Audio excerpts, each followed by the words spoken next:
Hi, this is Mike Furchess back with you with the Movie Guys with my wife Mary Jane. We have some guests with us today from Team View Magazine.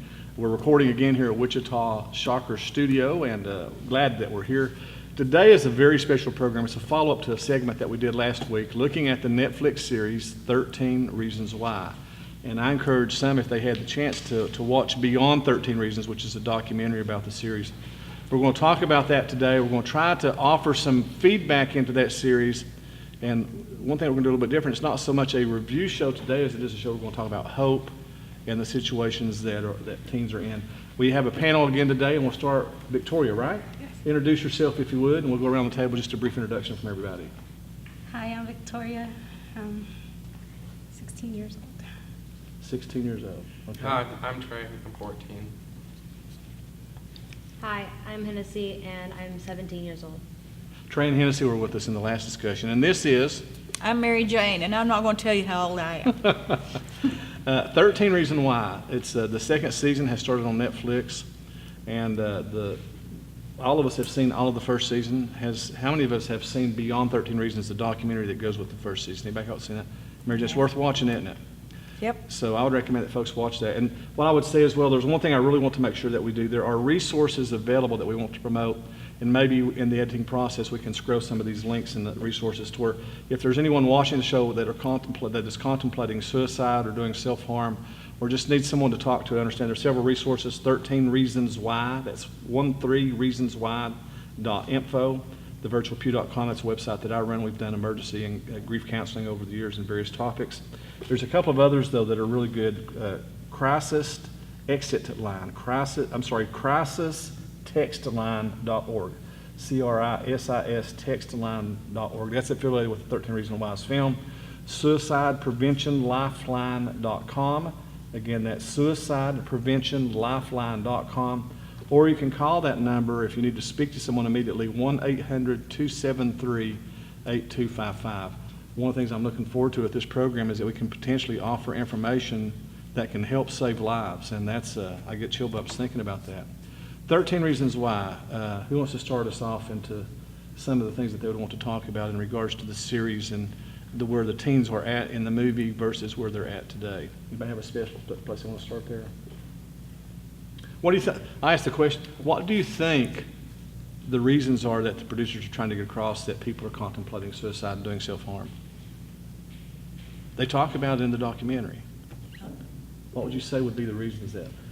Well, honestly, I feel like the reason they would do that is to probably just to show what most kids, what some kids are going through, to show, like, if some kids are going through that, or to show others, like probably the bullies, what's going on in their lives and why they do it and why they're put in that place and all the things that are happening in their lives, just to show them and like make them understand what's happening right now. Anybody else? It's very real. It's very real because a lot of times when you see bullying and you see sexual abuse, rape, self-harm, it's always fabricated. It's never really how it is for us, for teens, for anybody who goes through horrible traumatic things, abuse at home. They always kind of fabricate it and make it look not as bad, but in the show they show it raw and dark, and sometimes it's a little too real for some of us to swallow down, but it's really how it is for some people, and it kind of opens up your eyes to what some people have to go through. Why do you think it's so important that they make it real? I mean, would you all agree that the show, that it's very graphic, it's very real, it's not whitewashed, or it's not, made to look pure and easy? Would you all agree? So why do you think, what is the benefit of them making the show real, if you think that's a benefit? It makes people who are going through that feel like they're not alone in it, because a lot of times when people go through suicidal thoughts and depression, they feel like they're the only ones who feel these things and nobody understands me and no one's talking about it, like no one will ever get me. But if they shed that light on that, you start to think maybe people do understand. There are some people who do go through those things, and it makes you feel like maybe you can get better, because obviously people get through those things. I also feel like I also feel like it tells the people that are either bullying them or just like watching them and not doing anything about it. I feel it tells those people that this is what's going on and this is what you're either doing or what you're not doing, and this is how it impacts someone's life, and this is how it's gonna change their life for better or for worse, or it's gonna just make everything bad. I think it also like helps like show the bullies, like probably help them not be such a bully anymore, just help them be a regular kid, not trying to do anything to harm anybody like that. There's Yeah. also grief. Speak up a little bit. There's also grief because how they suffer a lot and how the parents suffer as well because she killed herself, and how her friends think about it and like, hey, I did something wrong, but I didn't. It's not my fault. It's not my fault, so I shouldn't blame myself, and they move on.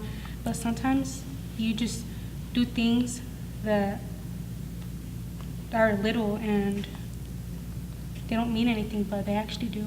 Yeah. One thing, was you going to say something, Mary Jane? Well, I was just going to say, I watched the documentary this afternoon, and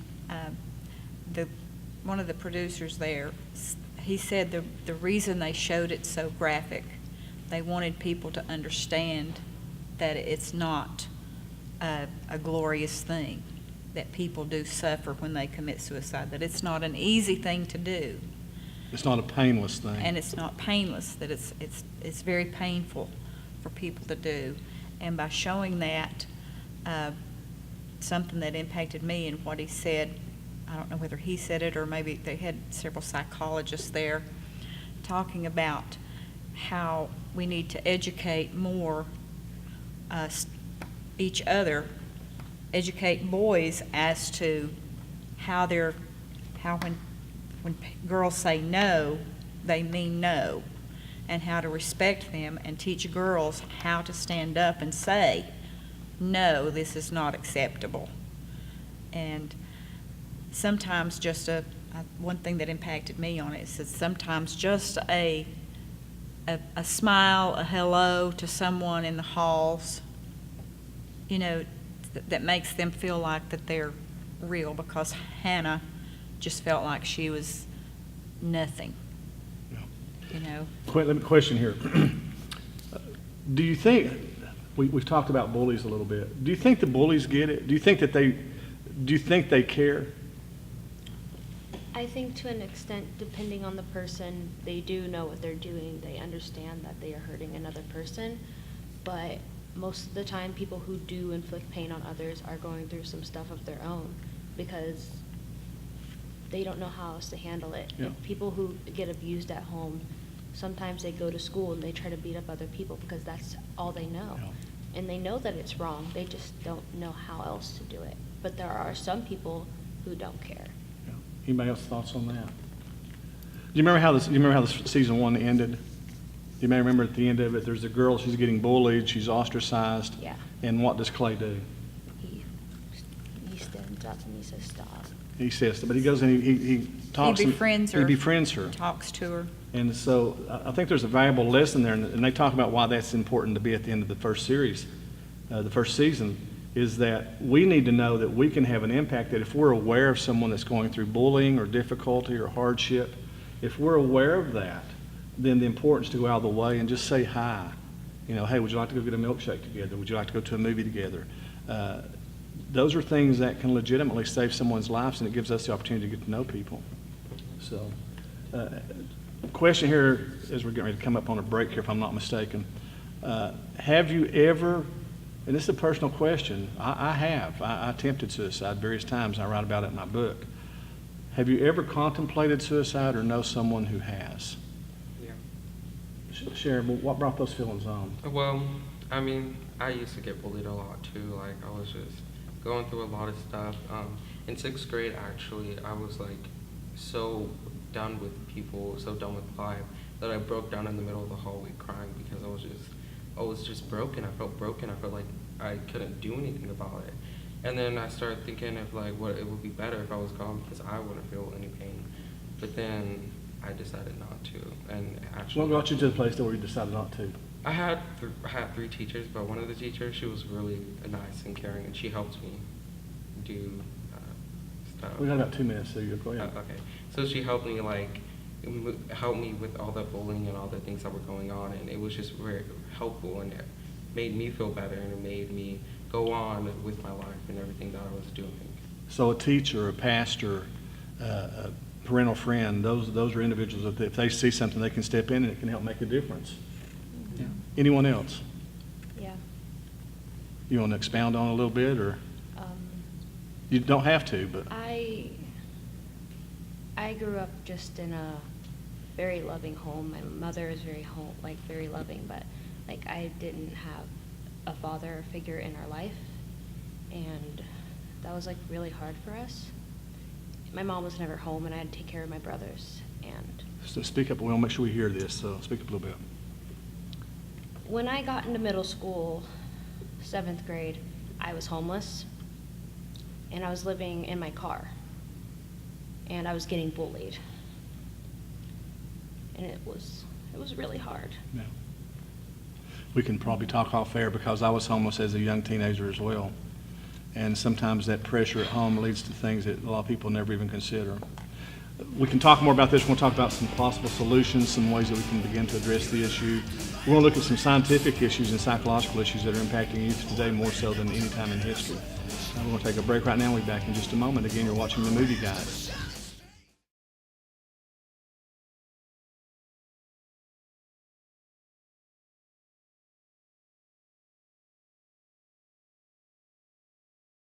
Hi, this is Mike Furchess back with you with The Movie Guys. Today we're talking about the movie 13 Reasons Why, actually the series on Netflix, the deep themes of bullying, suicide, relationships amongst each other in school and so forth. So we're talking a minute ago about some of the situations that you were talking about where you were homeless, and that added, for me, I was homeless as well, felt that no one cared, there was no parental involvement or very little. Was that the same case with you as well?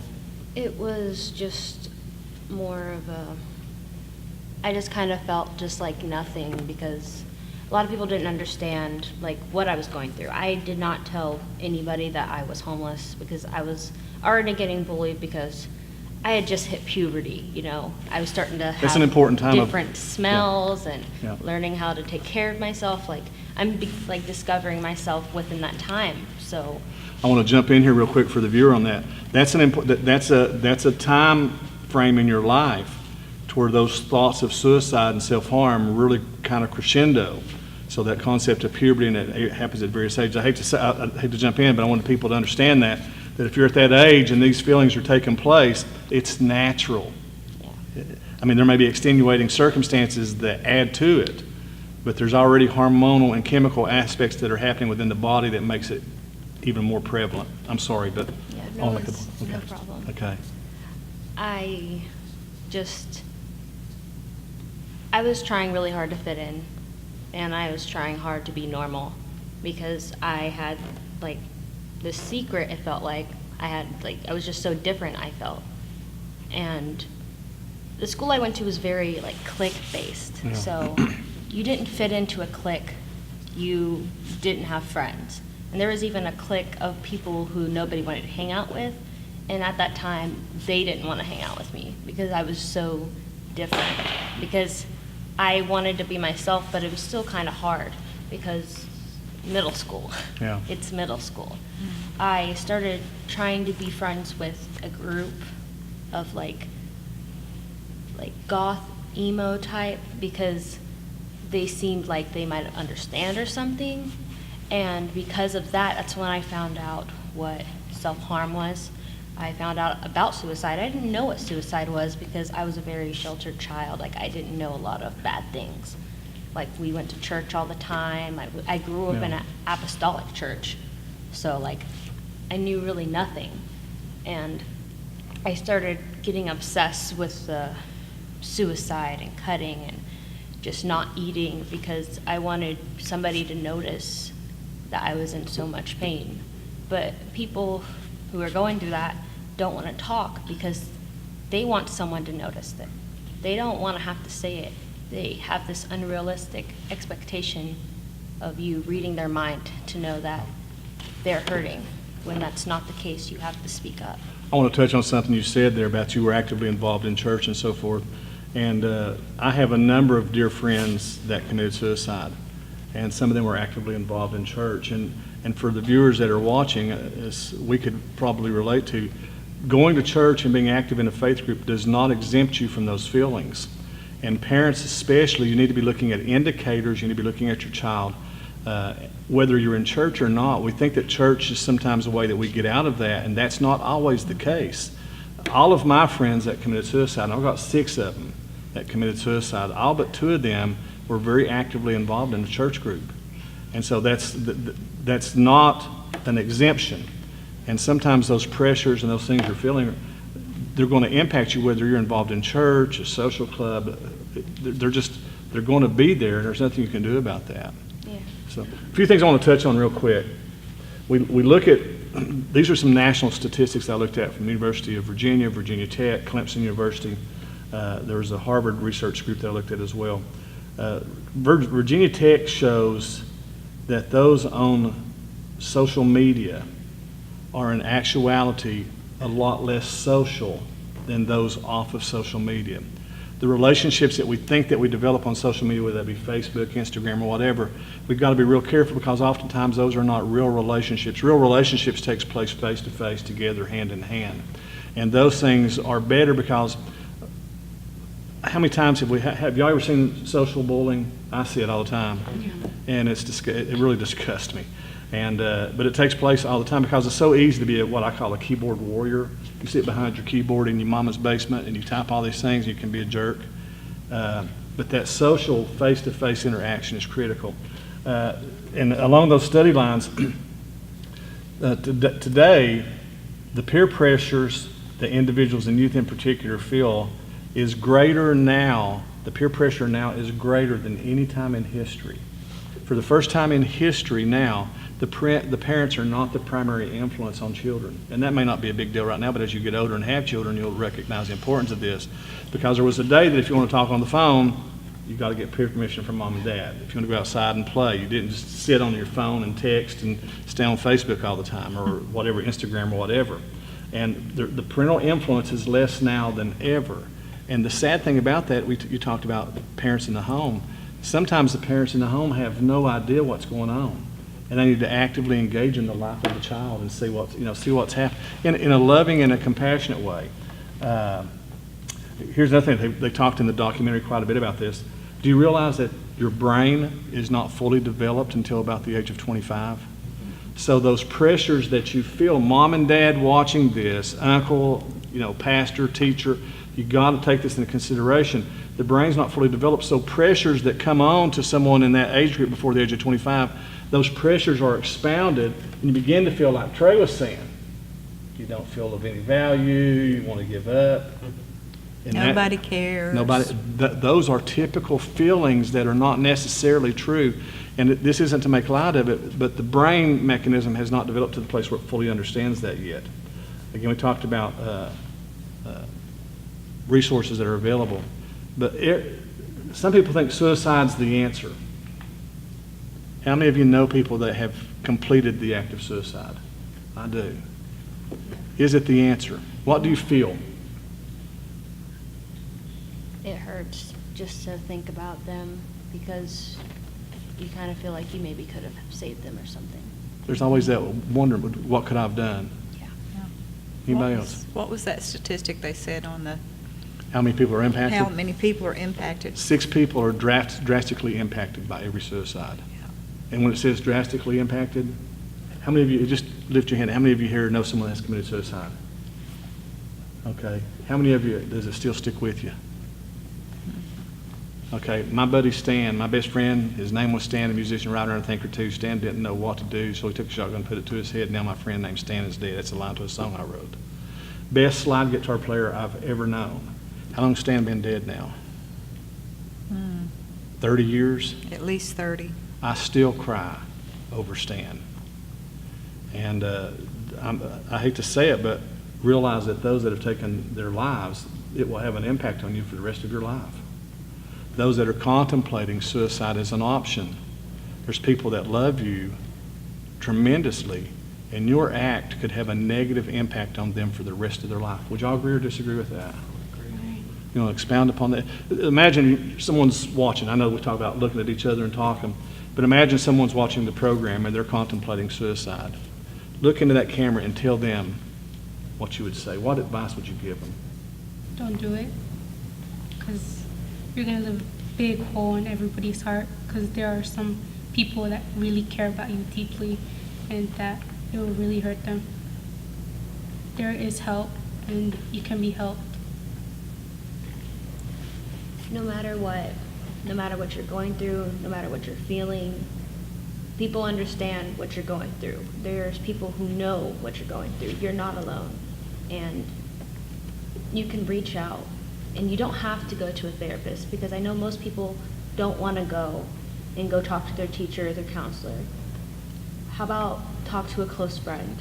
Someone you can trust who's going to help you get the help. If you can't go through it with yourself, like if you can't go through it with your friend,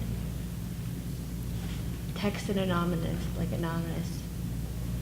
suicide prevention. All of the groups that I made mention of earlier, those, like I'm licensed and ordained, and I have a social work degree and social work license. I'm obligated to speak to individuals and hold what they say to me in confidence. And there's many individuals that have confidentiality requirements and guidelines. Now, there is a stipulation to that. If I fear that someone is going to take their life, then I need to intercede to do what I can to save their life. But there are people, those suicide hotlines and stuff, you've got people you can talk to there. Travis, anything, what would you say? I would tell you, you have to tell someone. I mean, it is 100% better if you tell someone what you're going through. If you're in pain or if you're hurt, you have to, because then you'll feel so much better. They'll help you. They'll be there for you. They'll check up on you to see if you're fine, to see if you're okay. They'll probably like bring you something to eat to make you feel better or something, because I feel better when I eat. I mean, you'll feel so happy and better if you just tell someone what you're going through. Mary Jane, anything you would say? I would say don't shut everyone out. Even though you feel like no one cares, there's someone there that does care for you, and you need to reach out. Here's what I would say. I would say to those that are contemplating, there's answers. It's not worth it. I'm so glad I didn't succeed. The pain that I felt has been replaced with the joy. There's ways that I've done that. But I would also say to those that have friends, people that you know that are going through difficult times, go out of your way, just like Clay, and let people know that you care for them. Go up and say hi. How you doing? Do you want to have lunch together? Show that you love them. Show that you care. You've been watching The Movie Guys as we talk about a very serious subject related to the Netflix series 13 Reasons Why. The show truly is different. We want to help those who need the help. We want to see people live happy, productive, and useful lives. And you can do it. There's been several of us here that shared about our own experiences in a negative way, our own contemplation of suicide. And I'm glad I didn't succeed. Anybody else here glad? Yeah, that you made it as well. So if you have any questions, contact one of the groups that will be listed in the credits. Thank you for watching. Have a great day. God loves you. We do as well. Goodbye.